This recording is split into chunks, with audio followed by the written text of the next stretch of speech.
हरे Krishna everyone. हम श्रीमद् भगवद गीता के तीसरे अध्याय के 8वें श्लोक को करने जा रहे हैं। इससे पहले के श्लोक में कल हमने क्या पढ़ा था कि भगवान ने बताया, अर्जुन ने कहा, अर्जुन सपोज ये पूछे भगवान से कि भगवान आप तो कह रहे हो कि कर्म करना जरूरी है सबके लिए, क्यों? क्योंकि प्रकृति के 3 गुण कर्म करने के लिए बाध्य करते हैं, जीव को फोर्स करते हैं, और आत्मा एक्टिव है, वो काम के बिना नहीं रह सकती।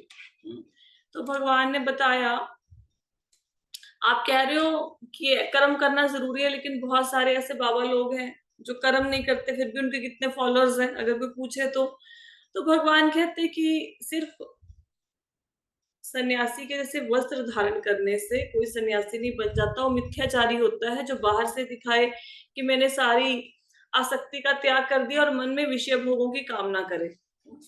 फिर हमने ये भी पढ़ा कि कैसे भगवान बताते हैं कि जो बाहरी तौर पे ये दिखाए कि मैंने त्याग कर दिया और मन में आसक्ति हो सब चीजों की, उससे ज्यादा अच्छा वो इंसान है जो कहे कि ठीक है भाई मेरी आसक्ति है चीजों में, लेकिन मैं काम करूंगा और काम करते करते भगवान की भक्ति करने की कोशिश करूंगा।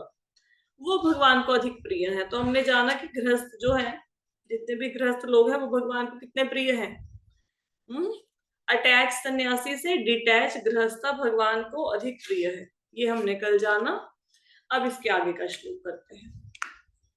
अब सपोज अर्जुन कहे कि भगवान आप ठीक है, आप कह रहे हो कि सन्यासी जो होता है वो मिथ्याचारी जो है वो सन्यासी नहीं बन सकता, वो कर्मों का त्याग नहीं कर सकता, लेकिन मैं तो मिथ्याचारी नहीं हूं, तो मुझे तो त्याग कर देना चाहिए। मैं वैराग्य ले सकता हूँ, मैं संन्यास ले सकता हूँ, मैं मिथ्याचारी नहीं हूं, मैं कर्मों का त्याग कर देता हूँ। तो भगवान कहते नहीं, तुम ऐसा नहीं कर सकते। क्यों नहीं कर सकते? भगवान कहते हैं नियतम कुरु कर्म त्वं कर्म ज्यायो ह्यकर्मणः शरीर यात्रा च तेन प्रसिद्धयेद कर्मणः। भगवान क्या कहते हैं कि अपना नियत कर्म करो, क्योंकि कर्म ना करने की अपेक्षा कर्म करना श्रेष्ठ है। कर्म के बिना तो शरीर निर्वाह भी नहीं हो सकता। भगवान कहते हैं सारे काम छोड़कर फ्री बैठने से अच्छा है काम करो। क्यों? क्योंकि काम के बिना तो शरीर का गुजारा भी नहीं हो सकता। अगर हम बोले हम सारे काम छोड़ के बैठ जाते हैं कमरे में, तो खाना तो खाने के लिए उठोगे ना, चलो कोई खाना बना के भी दे देगा आपको, आप कर्म नहीं करोगे, खाना खाने के लिए तो उठोगे, नहाने धोने के लिए तो उठोगे, सोने के लिए तो लेटोगे, तो है तो सारे कर्म ही ना। तो शरीर का गुजारा ही नहीं है कर्म किए बिना। तो कर्म ना करने से कर्म करना अच्छा है, लेकिन कर्म कौन सा करना है? नियत कर्म, प्रेस्क्राइब्ड ड्यूटी। नियत कर्म करना है, अपना कर्म करना है। जैसे कोई डॉक्टर है, किसी को कोई रोग हो गया, वो डॉक्टर के पास जाते हैं, तो डॉक्टर सबको एक जैसा प्रिस्क्रिप्शन लिख के थोड़ा ना देता है कि यही दवाई है, सब लोग खा लो, सब ठीक हो जाओगे। अगर ऐसा हो तो हम सब लोग डॉक्टर के पास जाएं क्यों? हम एक ही दवाई सारे खाते रहें, है ना, और उससे फिर हम लोग ठीक हो जाएं। लेकिन डॉक्टर हर एक को अलग अलग दवाई लिख के देता है, जैसा जैसा उसका कोई रोग के लक्षण होते हैं वैसे। तो जैसा रोग वैसी दवा। इसी प्रकार हर मनुष्य के संसार में अपनी अपनी प्रेस्क्राइब्ड ड्यूटीज हैं। ब्राह्मण ब्राह्मण का काम करे, क्षत्रिय क्षत्रिय का, वैश्य वैश्य का, शूद्र शूद्र का, अपनी अपनी ड्यूटीज को करना है, अपनी प्रेस्क्राइब्ड ड्यूटीज को, अपने नियत कर्मों। अब अर्जुन क्या है? अर्जुन है क्षत्रिय, तो उसका धर्म है युद्ध करना, वो युद्ध करे, उसकी प्रेस्क्राइब्ड ड्यूटी है। अगर वो अपनी प्रेस्क्राइब्ड ड्यूटी को छोड़कर, कौन थे? ब्राह्मण क्षत्रिय वैश्य शूद्र, ब्राह्मण की कैटेगरी में एंटर करेगा। ब्राह्मण का काम है ना, मतलब ज्ञान देना, ज्ञान लेना, स्क्रिप्चर्स को पढ़ना, फिर ज्ञान बांटना। तो क्षत्रिय का काम छोड़ के अगर वो कोई अन्य कार्य करेगा, वो उसके लिए श्लाघापूर्ण नहीं है, उसको प्रेज नहीं किया जाएगा इस काम के लिए। तो काम करने हैं, अपनी प्रिस्क्राइब्ड ड्यूटी को करना है, भले ही उसमें गलतियां हो जाए, दूसरे का काम नहीं करना। ये आने वाले चैप्टर्स में आप भगवत गीता के पढ़ोगे। भगवान कहते हैं कि अपना काम करो, जो आपकी प्रिस्क्राइब्ड ड्यूटी है, भले ही उसमें बहुत सारी गलतियां हो जाए, रादर देन कि किसी दूसरे का काम करो। अब इसको एक स्टोरी के माध्यम से समझते हैं, ऐसे हो सकता है किसी को ज्यादा क्लियर ना हो। तो स्टोरी है जाजली और तुलाधार। किसी ने सुनी है जाजली और तुलाधार? चलो शुरू नहीं करते हैं। नहीं माता जी। ठीक है, देखो वो कितनी सारी स्टोरी सुनने को मिलती है ना। अब आप रोज रात को बच्चों को सोने से पहले एक स्टोरी सुना सकते हो, और बच्चों का कितना ज्ञान बढ़ जाएगा। तो जाजली और तुलाधार में एक ऋषि थे, जाजली। जाजली मुनि थे, वो बहुत बड़े तपस्वी थे। जैसे हमने पिछले श्लोकों में चर्चा करते हुए बोला था ना, मतलब हमने क्या बोला था कि भाई अगर जो सन्यासी होता है, वानप्रस्थी होता है, गर्मी पड़ रही है, जून जुलाई का महीना है, वो आग जला के खड़ा हो जाएगा। बारिश हो रही है, वो किसी वृक्ष के नीचे नहीं खड़ा होएगा, बारिश के नीचे खड़ा हो जाएगा। सर्दी हो रही है तो ऐसे घूमेगा, बिल्कुल आग नहीं जलाएगा। तो ऐसे कठिन तपस्या करनी पड़ती है। तो जाजली मुनि ने कठिन तपस्या करी, बहुत कठिन तपस्या। तो एक बार क्या हुआ, जाजली मुनि जो इतनी कठिन तपस्या कर रहे थे, तो एक दिन वो अपने ध्यान में मगन थे। वो ऐसे मगन थे, वो स्ट्रेट खड़े थे, बिल्कुल सीधे, जैसे वृक्ष खड़ा होता है ना। उन्होंने अपनी सारी क्रियाएं रोक दी थी। जैसे ऐसे नहीं कि आंख खोल के इधर उधर देख रहे हैं, हाथ पैर इधर उधर चला रहे हैं, कुछ नहीं, बस स्ट्रेट, जैसे वृक्ष खड़ा होता है ना, ऐसे वृक्ष के जैसे खड़े थे। अब वो जब वो वृक्ष के जैसे खड़े थे, अब ऐसे वो खड़े रहे, तो ऐसे खड़े खड़े क्या हुआ, अब बारिश आई। उनको बारिश की कोई परवाह नहीं थी, वो हटे नहीं अपने स्थान से। सर्दी आई, गर्मी आई, तो उनकी जटाओं में धूल मिट्टी जम गई। तो पक्षियों को क्या लगा, पंछियों को लगा कि ये वृक्ष है। उनकी जटाओं को उन्होंने वृक्ष समझ लिया कि ये वृक्ष की टहनियां हैं, ट्री है जी, ऐसा समझ लिया, क्योंकि वो खड़े ही ट्री के जैसे थे। अब कोई बंदा हिलेगा झूलेगा तो पता लगेगा ना कि भाई ये ट्री नहीं है। तो अब वो ट्री समझ के उन्होंने क्या किया, पक्षियों ने, एक उनके मतलब सिर पे जटाएं हैं, ऊपर से इतनी मिट्टी आएगी, अंधेरी आएगी, बारिश होगी, तो जटाओं में से ऐसे हो जाएगी ना, मतलब धूल वाली हो जाएंगी, तो वैसे ही वृक्ष जैसी फीलिंग आएगी। तो एक पक्षियों का जोड़ा आया, उन्होंने जाजली मुनि के सिर पर घोंसला बनाना शुरू कर दिया। तो जाजली मुनि ने रोका नहीं, उनको पता था पक्षी घोंसला बना रहे, उन्होंने घोंसला बनाने दिया, और पक्षी घोंसला बना के उसमें रहने लग गए। तो पक्षियों ने उस घोंसले में, जाजली मुनि के सिर पर जो घोंसला बनाया था, उसमें अंडे दे दिए। अब जाजली मुनि हिले नहीं, उनको ऐसा लगा कि मैं हिलूंगा तो ये अंडे फूट जाएंगे, पक्षियों की जान जा सकती है ना।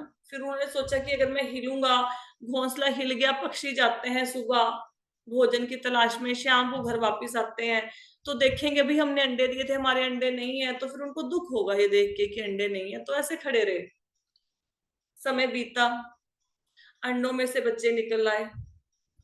अब बच्चे एकदम से तो उड़ेंगे नहीं, है ना। तो माँ बाप जाते थे, उनके लिए खाना लेके आते थे, पक्षी लेके आते थे, उनके मुंह में डालते थे।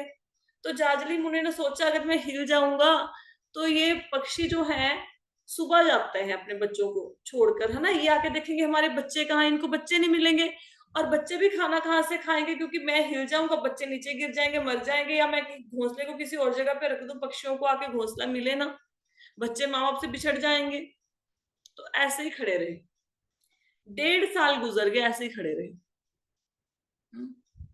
उसके बाद क्या हुआ, एक दिन जब पक्षी बड़े हो जाते हैं ना, ये ऐसे नहीं होता, हमारे मनुष्यों जैसे नहीं होते कि पहले मतलब माता पिता के साथ रहेंगे, फिर दादा दादी के साथ। पक्षी तो क्या है, जैसे उड़ना सीखे वो माँ बाप को छोड़ के चले जाते हैं अपना जीवन जीने। तो एक बार बच्चे क्या हुआ, उड़ के चले गए वहां से। अब जाजली मुनि देखें कि भाई बच्चे वापिस आएंगे आएंगे, तो उनके माता पिता उनको ढूंढेंगे, हिले नहीं जाजली मुनि। कितनी देर बीत गई बच्चों की वेट करते करते, 6 महीने। तो 6 महीने बीत गए, जाजली मुनि ऐसे ही खड़े रहे, ताकि पक्षियों को तकलीफ ना हो। तो 6 महीने बाद जब उन्होंने देखा कि बच्चे वापस नहीं आएंगे और ये पंछी भी घोंसला छोड़ के चले गए, तो उन्होंने फिर वो हिले अपनी समाधि से। उन्होंने पक्षियों की ऐसे रक्षा करी। अब आप बताओ, जाजली मुनि ने अच्छा काम किया या बुरा काम किया? माता जी अपनी तरफ से तो वो अच्छा ही कर रहे थे। नहीं, आपको क्या लगता है? वो तो जो मर्जी कर रहे थे, आपको क्या लगता है कैसा किया? अरे भाई बोलो। आई थिंक सही किया उन्होंने। नहीं, अच्छा काम नहीं किया। अच्छा काम नहीं किया? क्यों नहीं किया? कृष्णा को याद करने की जगह वो पंछियों की चेतना में रह गए। ठीक है, तो हुआ क्या? अभी जाजली तक मुनि, उन्हें वो तो हुई नहीं रही, मतलब कि क्या कहते हैं, तपस्या तो हुई नहीं रही, वो तो आसक्ति उधर चलेगी बच्चों के अंदर। ठीक है, गुड आंसर्स। तो क्या हुआ, अब जाजली मुनि को आ गया, अपने ऊपर गर्व हो गया उनको। उनको लगा कि देखो मैं कितना बड़ा तपस्वी हूं, मैं 2 साल तक खड़ा रहा एक जगह पे, मैं हिला तक नहीं, मैंने पक्षियों की जान बचाई। उनको अपने ऊपर अहंकार हो गया। तो जैसे ही जाजली मुनि को अहंकार हुआ, ऊपर से क्या हुई? आकाशवाणी हुई।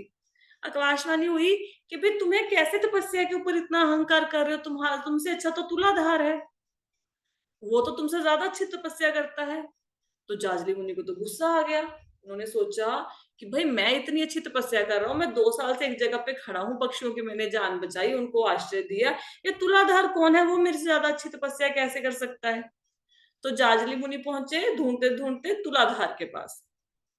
तुलाधार कौन था? तुलाधार एक बिजनेसमैन था। बिजनेसमैन मतलब उसकी दुकान थी एक, ठीक है, वो सामान बेचता था दुकान पे। तो जाजली मुनि दूर से खड़े उसको देखते रहे सुबह से शाम तक। ना वो भगवान का नाम ले, ना भगवान की भक्ति करे। वो आता, ग्राहक आता उसको सामान दे देता, ग्राहक जो भी कस्टमर आता उसको सामान दे देता, बस सुबह से शाम तक अपना काम कर रहा था। अब जिन लोगों ने आंसर दिया कि उन्होंने कृष्णा को याद नहीं किया, तो यहाँ पे तुलाधार उनसे श्रेष्ठ कैसे हो गया? तुलाधार सामान बेच रहा है, उनसे श्रेष्ठ कैसे हो गया? बताओ। वो तो शॉपकीपर है, दुकानदार है। जाजली मुनि से भी अच्छा हो गया, कैसे हो गया? उसने अपनी ऑक्यूपेशनल ड्यूटी सही तरीके से कर रहा है। यस। तो जाजली मुनि ने देखा सुबह से शाम He तक was कि he भाई, was devoted. Right baby, you want to say something? Yes, ma'am. He was doing his duty with devotion, हाँ, without डिटैचमेंट विद डिवोशन, है ना? अब आपको his समझ आना mind शुरू was हो गया filled. भगवत गीता, है ना? यस यस यस, अब आप सही सही पकड़े हैं भगवत गीता को। हाँ, तो अभी क्या है, अब जाजली मुनि आए उसके पास, कहते हैं मैं तो सुबह से देख रहा हूँ, तू तेरे को बताया गया तुम मेरे से बड़े तपस्वी हो, मैं तो, मेरे को तो तुम्हें कोई भक्ति करते हुए नहीं देख रहा, तो बैठ के भैया ये सामान बेच रहे हो। तो तुलाधार कहते कहते भी, देखो मेरा काम है, मेरा नियत कर्म क्या है, मेरी प्रिस्क्राइब्ड ड्यूटी क्या है, मैं वैश्य हूँ, मेरा काम है सामान बेचना। मैं ना ग्राहकों जो मेरे पास आते हैं ना उनको कम तोलता हूँ ना ज्यादा तोलता हूँ, ठीक है, मैं उनको एग्जैक्ट सामान देता हूँ। मैं ग्राहक से ज्यादा मुनाफा वसूल नहीं करता, जितना प्रॉफिट होना चाहिए उतना ही प्रॉफिट लेता हूँ। मैं कोई ऐसी चीज नहीं बेचता जो शास्त्रों के विरुद्ध हो, है ना? कोई मांस मदिरा तो मैं बेच नहीं रहा हूँ, तो मैं अपनी प्रिस्क्राइब्ड ड्यूटी को कर रहा हूँ। लेकिन कहते आपने तो पक्षियों को आश्रय दिया और आपने तो अपनी प्रेस्क्राइब्ड ड्यूटी नहीं करी, है ना? तो जाजली मुनि कहते इसको कैसे पता लग गया कि मैं 2 साल के लिए खड़ा था, ये तो मेरे से भी अध्यात्म में ऊपर, मतलब ऊपर निकल गया। तो तुलाधार ने बोला कि देखो, मनुष्य को अपने नियत कर्म करने चाहिए। अब जाजली मुनि ने क्या किया, जाजली मुनि को ब्राह्मण वाले कार्य करने चाहिए थे, क्योंकि वो सन्यासी है ना, तो सन्यासी के काम करने चाहिए। सन्यासी का काम क्या होता है? तपस्या करना, ज्ञान अर्जित करना, ज्ञान बांटना। तो जो आश्रय देने का कार्य है किसी पक्षी को, वो किसका कार्य है? पक्षियों को आश्रय कौन देता है? पक्षियों को घर कौन देता है, बताओ? भगवान देते हैं। पेड़। पक्षियों को घर कौन देता है? पेड़ देते हैं ना, पेड़ आश्रय देते हैं। तो जाजली मुनि ने क्या किया, अपना काम छोड़ दिया और पेड़ की ड्यूटी ग्रहण कर ली। तो उनकी प्रिस्क्राइब्ड ड्यूटी नहीं थी ना, उनका नियत कर्म नहीं था। उन्होंने पेड़ का प्रिस्क्राइब्ड ड्यूटी ग्रहण कर लिया 2 सालों के लिए। तो उससे भले ही देखो वो पंछी थे, पंछी अगर उनके सिर पे घोंसला ना बनाते किसी और पेड़ पे बना लेते। दुनिया में कौन सा एक ही पेड़ बचा था या कोई पेड़ ही नहीं था? पक्षियों का क्या था, कहीं और चले जाते। लेकिन जाजरी मुनि ने अपनी ड्यूटी को छोड़कर पेड़ की ड्यूटी पकड़ ली, तो उन्होंने अपने नियत कर्मों को नहीं किया। और तुलाधार कौन है? तुलाधार वैश्य है, वो अपने कार्य को कर रहा है, ईमानदारी से कर रहा है, अपनी प्रिस्क्राइब्ड ड्यूटी को कर रहा है, तो उनसे उच्च हो गया। ठीक है, अब श्लोक समझ आया? अपना नियत कर्म करो, क्योंकि कर्म ना करने की अपेक्षा कर्म करना श्रेष्ठ है। कर्म के बिना तो शरीर का निर्वाह भी नहीं हो सकता। कोई डाउट तो नहीं है? कार्य करना है लेकिन अपनी प्रिस्क्राइब्ड ड्यूटी करनी है, ऐसा नहीं किसी और का काम पकड़ लेंगे, राइट? लेकिन आजकल हो तो ऐसे ही रहा है, कोई अपना कार्य कर रहा है, ब्राह्मण ब्राह्मण का कार्य कर रहा है नहीं, शूद्र शूद्र काम कर रहा है नहीं, क्षत्रिय क्षत्रिय का नहीं, वैश्य वैश्य का नहीं, सब लोग मिंगल हो गई हैं। ब्राह्मण को कोई, पहले क्या होता था, राजा महाराजा होते थे, राजा महाराजा क्या करते थे, वो ब्राह्मणों को दान देते थे, तो ब्राह्मणों को ऐसे जॉब करने की जरूरत नहीं पड़ती थी। राजा महाराजा इतना दान देते थे, गायें, सोना, चांदी, घर, इवन विवाह के लिए कन्याएं देते थे, दासियां देते थे, सब देते थे। तो ब्राह्मण का काम था उनको सिर्फ नॉलेज गेन करनी थी, आगे नॉलेज बांटनी थी। लेकिन आज ब्राह्मण को कोई पूछता ही नहीं है, और ना ही ब्राह्मण को नॉलेज को गेन कर रहे हैं। तो ब्राह्मण इंजीनियर बन रहा है, ब्राह्मण डॉक्टर बन रहा है। अब नेता है, नेता क्या मतलब, क्षत्रिय का क्या धर्म होता था? महाभारत का युद्ध हो रहा है, तो धृतराष्ट्र ने किसको भेजा है? दुर्योधन को भेजा है। अगर धृतराष्ट्र की आंखें होती वो खुद लड़ने जाते। युधिष्ठिर स्वयं आए हैं युद्ध लड़ने, भीष्म पितामह खुद आए हैं। तो अगर बॉर्डर पे युद्ध हो रहा है तो राजा सबसे पहले खुद जाता था, और कोई औरतें हैं युद्ध में, कोई नहीं है, बच्चे हैं नहीं है, सामान्य नागरिक हैं, किसान हो, बिजनेसमैन हो, कोई आए युद्ध में? कोई नहीं आए। क्षत्रिय आए, खुद आए, रिप्रेजेंटेटिव्स आए, खुद आए। आज के जमाने में अगर लड़ाई लग जाए बॉर्डर पे तो कौन जाएगा? राजनेता जाएंगे? नहीं, वो अपने टीवी पे भाषण देंगे, सिर वहां पे कोई और कटवाएगा, नेता नहीं जाएगा सिर कटवाने। तो किसी में क्वालिटीज ही नहीं है। तो अपने अपने नियत कर्मों को करना है भाई। अब कोई पूछे कि हमारे नियत कर्म कौन से हैं, कौन से नियत कर्म है, बताओ आपका नियत कर्म क्या है? अब कौन है ब्राह्मण, क्षत्रिय, वैश्य, शूद्र, कौन है? हम वैश्य में आते हैं माता जी। टाइम तो सारे शूद्र ही हैं। शूद्र है। और किसी कोई ओपिनियन है? नहीं है? और हम ये होना चाहिए भगवत धाम की प्राप्ति। बहुत अच्छा आंसर हाँ है। जी माता जी, जैसे भगवान ने हमें जो ड्यूटी दी है, जैसे मान लो हमें और एक औरत के अकॉर्डिंग हमें अपना घर संभालना है, वो हमारा नियत कर्म है। ठीक है, देखो कलयुग में क्या है, कलयुग में कोई ब्राह्मण क्षत्रिय वैश्य शूद्र कुछ नहीं है, मोस्टली शूद्रों की क्वालिटीज है सब में, मोस्टली ब्राह्मण क्षत्रिय वैश्य नहीं है। और हम लोग ना खिचड़ी हैं, खिचड़ी कहते हैं ना जिसको, सब कुछ ही मिक्स है, सब कुछ ही, हमें यही नहीं पता हमारी क्या ड्यूटी है, कुछ नहीं पता हमें। तो जब हमें पता ही नहीं कि हम ब्राह्मण है, क्षत्रिय है, वैश्य है, शूद्र है, फिर नियत कर्म को क्या करेंगे? कौन सा नियत कर्म करेंगे जब पता ही नहीं हम क्या है? तो नियत कर्म, जैसे कि माता जी ने बताया, नियत कर्म एक ही है, भगवान के धाम की प्राप्ति, भक्ति। जो आपको जिस सिचुएशन में अभी आप हो, जैसे कि ममता माता जी ने बताया कि भाई हमें रिस्पॉन्सिबिलिटी दी है, हम हाउसवाइफ है, हमने पति की बच्चों की देख रेख करनी है, सेवा करनी है, तो वो करो, अपना नियत कर्म करो, साथ के साथ भक्ति जरूर करो। तो हर इंसान का एक ही नियत कर्म है, भक्ति। आप जो भी कर रहे हो, चाहे आप बिजनेसमैन हो, चाहे आप कोई जॉब करते हो, चाहे आप हाउसवाइफ हो, जो भी भक्ति करनी है, साथ में जो भी आपको रिस्पॉन्सिबिलिटी मिली है वही कर दो। अब ठीक है, हो सकता है किसी बंदे में ब्राह्मण की क्वालिटीज हो, ठीक है, किसी बंदे को पढ़ना पढ़ाना अच्छा लगता हो, लेकिन उसकी फाइनेंशियल कंडीशन ऐसी हो कि उसको कोई नौकरी करनी पड़ रही हो। अब उसको अच्छा लगता है टीचर का काम, ब्राह्मण का काम अच्छा लगता है, लेकिन वो बेचारा बंदा अपनी नौकरी के चक्कर में सपोज आर्मी में भर्ती हो गया। अब वो ये थोड़ा ना करेगा कि आर्मी छोड़ के अब मैं आगे ब्राह्मण की क्वालिटी से ब्राह्मण बन जाऊं, ऐसा हो नहीं सकता ना, क्योंकि ये पुराने समय में होता था, जैसी किसी की क्वालिटी वैसा उसको काम मिलता था, वैसा गुरु पहचान के उसको उस आश्रम उसमें डाल देते थे उस काम में। लेकिन आजकल ऐसा हो नहीं सकता। तो अपनी प्रेस्क्राइब्ड ड्यूटीज जो आपको मिली है वो करते रहो, साथ साथ में भगवान की भक्ति करते रहो। ये भक्ति ही हमारा नियत कर्म।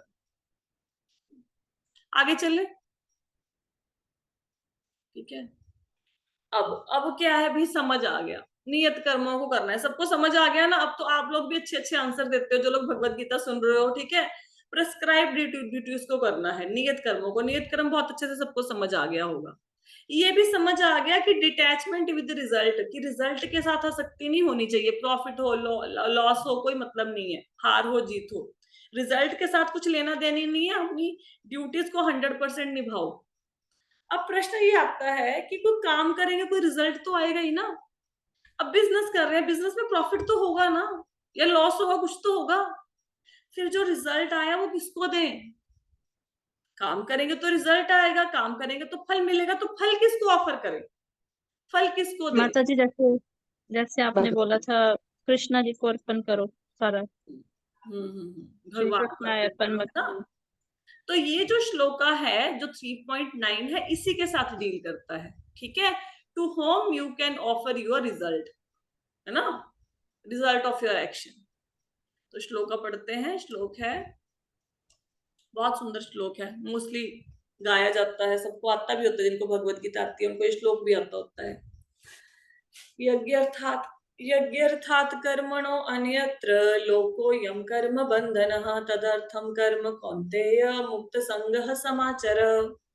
यहाँ पे क्या कहते हैं भगवान कि श्री विष्णु के लिए यज्ञ रूप में कर्म करना चाहिए, अन्यथा कर्म के द्वारा इस भौतिक जगत में बंधन उत्पन्न होता है। अतः हे कुंती पुत्र, उनकी प्रसन्नता के लिए अपने नियत कर्म करो, इस तरह तुम बंधन से सदा मुक्त रहोगे। कहते भगवान विष्णु की प्रसन्नता के लिए यज्ञ रूप में कर्म करो, नहीं तो कर्म तुम्हें बांध लेंगे। पहले पहली लाइन को समझते हैं, ठीक है, फिर अगली लाइनों पे आएंगे। तो यहाँ पे यज्ञ जो वर्ड दिया गया है, यज्ञ का अर्थ ये नहीं है कि अग्नि जला के उसमें स्वाहा स्वाहा करना शुरू कर दें, वो यज्ञ है। यज्ञ का मतलब हवन नहीं है। मैंने भगवत गीता ना बहुत पहले पढ़नी शुरू कर दी थी, मेरे ख्याल से मैं 5th या 6th क्लास में थी जब मैंने भगवत गीता पढ़ी होगी। तो मुझे यज्ञ का मतलब यही लगता था कि बहुत सारे लोग बैठे होंगे तो हवन कुंड में स्वाहा स्वाहा करके डाल रहे होंगे, क्योंकि समझाने वाला तो था नहीं। तो यज्ञ का मतलब ये नहीं है कि हवन करना, वो यज्ञ नहीं है। यज्ञ का मतलब यहाँ पे क्या है? यज्ञ का मतलब है भगवान विष्णु की प्रसन्नता के लिए किया गया कार्य। ये है यज्ञ। यज्ञ का मीनिंग क्लियर हुआ? आगे चलते हैं। तो कहते अगर आपको ये समझ में आ गया कि भगवान विष्णु की प्रसन्नता के लिए कैसे काम करना है, तो आप कर्मों के बंधन से मुक्त हो जाओगे। आइडली होता क्या है, अगर आप कोई अच्छा काम करते हो, उसका अच्छा पुण्य गेन कर लेते हो, अच्छा फल मिल जाता है, और कोई बुरा काम करते हो तो पाप हम अपने झोले में डाल देते हैं। अच्छा कर्म किया तो पुण्य आ गए हमारे पास, बुरा कर्म किया तो पाप आ गए। लेकिन अगर भगवान के धाम में जाना है तो पाप और पुण्य से मुक्त होना पड़ेगा। और पाप और पुण्य से मुक्त कैसे होंगे? जब हम अपने सारे रिजल्ट को, जो भी हमने कार्य किया उसके जो भी रिजल्ट आए, उसको भगवान विष्णु को ऑफर कर देंगे और उनकी प्रसन्नता के लिए कार्य करेंगे। इस बात को कैसे समझोगे? कल की क्लास में हमने एक एग्जांपल दी थी ना कि 2 फीमेल्स हैं, दोनों खाना बना रही है, एक अपने बच्चे की सेटिस्फेक्शन के लिए खाना बना रही है, एक भगवान को भोग लगा के अपने बच्चे को खाना दे रही है, भगवान की सेटिस्फेक्शन के लिए बना रही है। तो जिसने भगवान की सेटिस्फेक्शन के लिए, उनकी प्रसन्नता के लिए खाना बनाया, उसको कर्म बंधन नहीं लगेगा। लेकिन जिसने अपनी संतुष्टि के लिए खाना बनाया, अपने परिवार की संतुष्टि के लिए खाना बनाया, उनको कर्म बंधन लगेगा। तो काम वही करने हैं, लेकिन आपने कर्मों के फल को भगवान को अर्पित करना है। कर्मों के फल से आसक्ति नहीं रखनी और भगवान की प्रसन्नता के लिए कर्म करने हैं, कोई भी और इस एग्जाम्पल को आप किसी भी चीज से जोड़ सकते हो, अपने रोजमर्रा की किसी भी चीज से जोड़ सकते हो। एक तो होता है हम सुबह उठ के तैयार हो गए, बहुत सुंदर सा मेकअप वेकअप करके रेडी हो गए कि मैं कितना सुंदर लगता हूँ, तो लोग मुझे देख रहे हैं, वाजिब आप बहुत सुंदर हो। एक आप सुबह उठ के आपने तिलक लगाया, कंठी माला धारण करी, आपने सुंदर, मतलब ऐसे कोई कपड़े नहीं पहने जिनसे आपके शरीर के कोई अंग दिखे, है ना, आपने अच्छे वैष्णव अटायर को पहना और फिर भगवान के आगे माथा टेकने गए। क्यों? क्योंकि भगवान बहुत खुश होंगे। अब जैसे आप किसी कॉर्पोरेट सेक्टर में सपोज जॉब करते हो, चलो स्कूल में ही टीचर हो, अब स्कूल में टीचर हो तो लोअर टी शर्ट पहन के चले जाओगे तो अच्छा लगेगा? नहीं अच्छा लगेगा ना। तो एक अटायर होता है ना जहाँ पे हम भगवान के सामने मतलब स्कूल में जाते हैं, तो इसी प्रकार हम अच्छे से रेडी हुए, क्यों? क्योंकि हमने भगवान के सामने जाना है। तो भगवान कितना प्रसन्न होंगे हमारा वैष्णव अटायर देख के, हमारे तिलक लगा हुआ देख के, हमारी कंठी माला देख के, हमारा वैष्णव अटायर देख के। तो काम तो वही है, रेडी दो इंसान हो रहे हैं। एक इंसान रेडी हो रहे हैं कि लोग मुझे देखे और वह वाजिब आप तो बड़े सुंदर लग रहे हो। दूसरा बोलेगा नहीं मैं तो भगवान की प्रसन्नता के लिए रेडी हो रहा हूँ कि सुबह सुबह भगवान के दर्शन करने हैं, वो भगवान विष्णु के दर्शन करने हैं, भगवान कृष्ण के दर्शन करने हैं, वो मेरे अटायर से खुश होंगे, वो मेरे वेशभूषा से खुश होंगे। ठीक है, तो जो भगवान की प्रसन्नता के लिए, क्या उसको कोई कर्म बंधन नहीं लगेगा? जो लोगों के दिखाने के लिए वस्त्र पहन रहे हैं और स्पेशली ऐसे वस्त्र पहन रहे हैं कि उनके शरीर के अत्यधिक जो ज्यादा से ज्यादा अंग है वो प्रदर्शित हो, वो फिर अगले जन्म में पेड़ बन जाएंगे। तो कर्म बंधन लग गया ना। ठीक है, क्योंकि देखो पेड़ कपड़े नहीं पहनते, पेड़ों को कोई बंदा देख के एडमायर कर सकता है कितना सुंदर पेड़ है, लेकिन पेड़ उसको कुछ नहीं कह सकता कि भाई मैं सुंदर हूँ, बुरा हूँ, कैसा हूँ। ठीक है, तो एक को कर्म बंधन लग गया, दूसरे को कर्म बंधन नहीं लगा। तो इस श्लोक का कंक्लूजन क्या है कि इंद्रिय सुख भोगों और अपने अहम की तुष्टि के लिए किया गया कार्य भौतिक संसार में बंधन का कारण होता है, और भगवान के सुख के लिए यज्ञ के रूप में किया गया कर्म माया के बंधन से मुक्त करता है। तो जो भी काम अपनी प्रसन्नता के लिए करेंगे, अपनी ईगो की सेटिस्फेक्शन के लिए करेंगे, वो हमें बंधन में बांध लेगा। जो भगवान की प्रसन्नता के लिए करेंगे उससे हमें कोई बंधन नहीं लगेगा। ठीक है, अब यहां तक किसी का, अब जैसे इसको एक एग्जांपल से और से समझते हैं कि हमें बंधन क्यों नहीं लगेगा, बाकी लोगों को बंधन क्यों लगेगा। हम ये जो प्रकृति के नियम है इनके अंडर क्यों नहीं आएंगे, बाकी लोग क्यों आएंगे? बाकी लोग पुण्य करें उनको पुण्य मिलेगा, पाप करें पाप मिलेगा, हमें क्यों नहीं मिलेगा? हमारे ऊपर ये रूल एप्लीकेबल कैसे नहीं होंगे? तो जैसे सरकार कानून बनाती है, कानून क्या बनाती है कि सड़क पे नियमों का पालन करो, बनाती है ना। अब ये जो नियम बनाती है सरकार, तो जब हमारे शहर में कोई नेता आता है, बड़ा प्राइम मिनिस्टर आते हैं, चीफ मिनिस्टर आते हैं, बड़ी पार्टी का नेता आता है, तो सारी ट्रैफिक को साइड पे कर देते हैं और उनकी गाड़ी को पहले निकलने दिया जाता है। अब नियम तो सरकार ने बनाए हैं, लेकिन सरकार के ऊपर तो वो नियम लागू नहीं ना हो रहे, उनको तो लाइन में नहीं ना खड़ा कर सकते। अब मोदी जी हमारे शहर में आए, हम उनको बोले जी लाइन में आइए, ट्रैफिक में निकलते हुए आइए, क्योंकि उन्होंने बहुत बड़े काम करने हैं, उनका समय इंपॉर्टेंट है। तो जो ट्रैफिक के नियम है वो प्रधानमंत्री के ऊपर लागू नहीं होते, उनकी गाड़ी को रास्ता दिया जाएगा, बाकी ट्रैफिक को रोका जाएगा। तो इसी प्रकार जब आप भगवान की प्रसन्नता के लिए कर्म करेंगे तो आपको कर्म बंधन नहीं लगेगा, बाकी जो नहीं कर रहे उनकी प्रसन्नता के लिए अपने लिए कर रहे हैं उनको कर्म बंधन लगेगा, आपको नहीं लगेगा। ये रूल्स आपके ऊपर एप्लीकेबल नहीं होंगे। क्लियर हुआ? ठीक है, कैसे पाप पुण्य से मुक्त हो गए।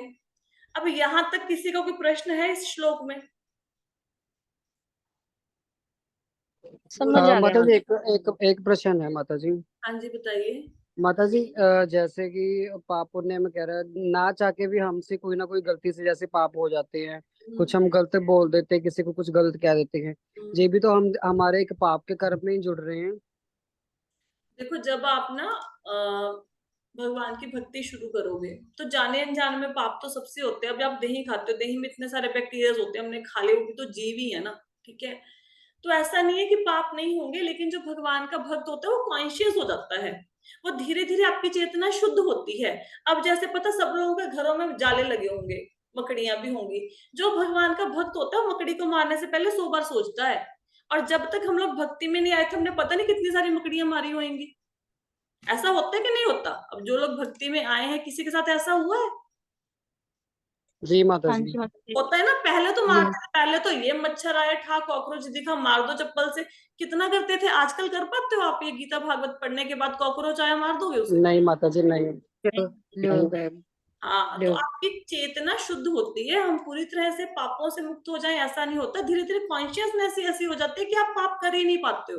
पहले तो आप किसी को बुरा भला बोल नहीं पाओगे, और गलती से बोल भी दिया तो एकदम से क्लिक करेगा, अंदर से घंटी बजेगी कि मैंने अपना किसी का दिल दुखा दिया।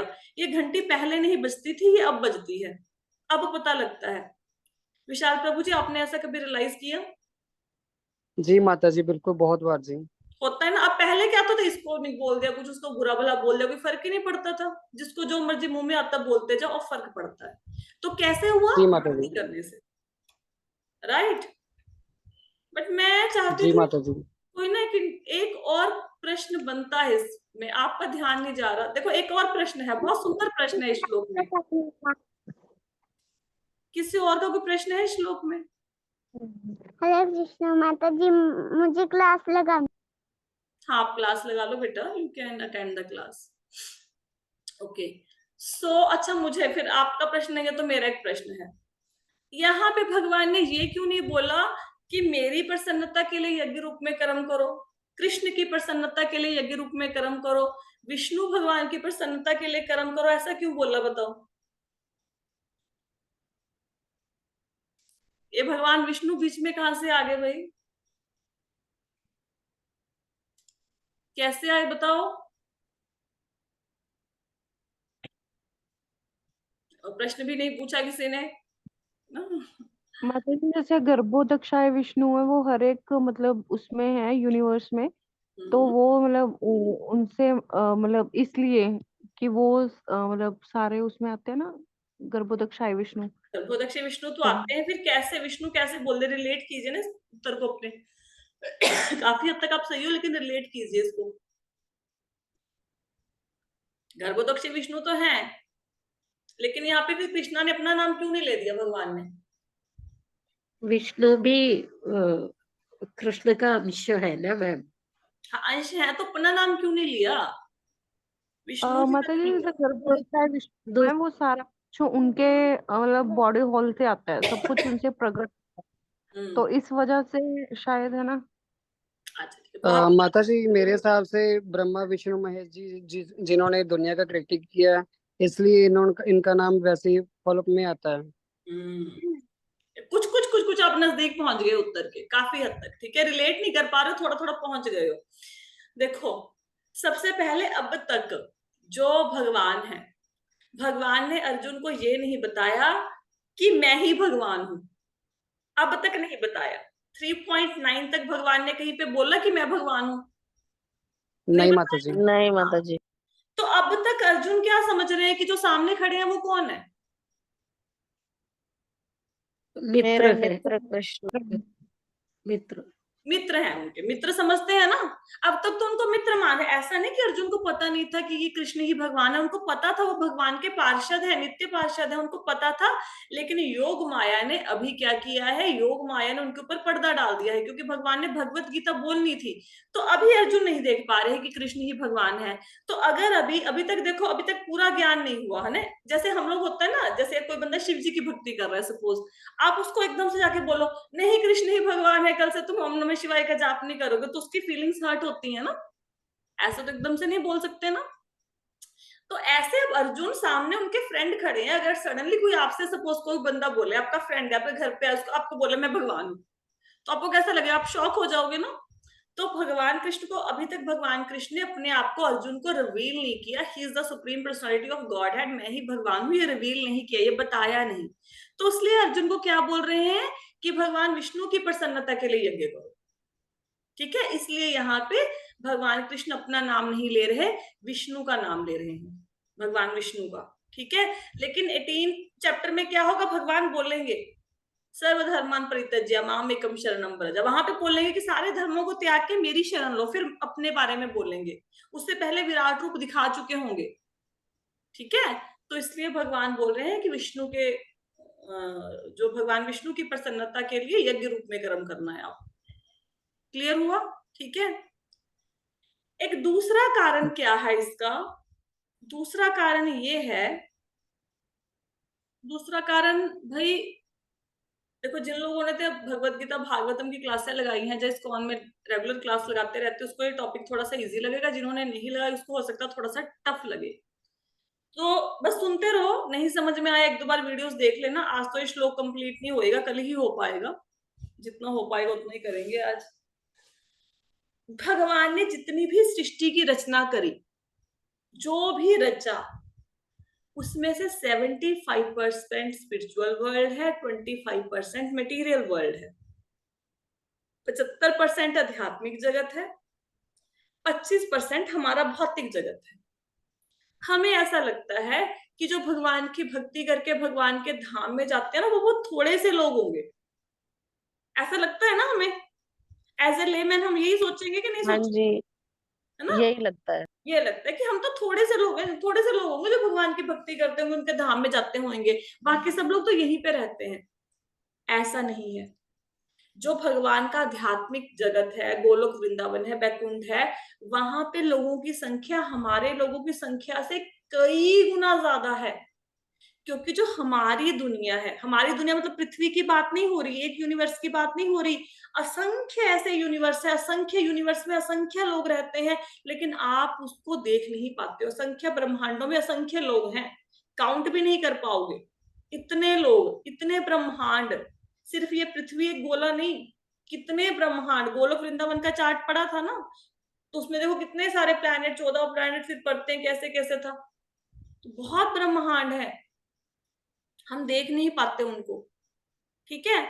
तो जो जितने भी ये ब्रह्मांड है सिर्फ 25% है। कैसे समझोगे?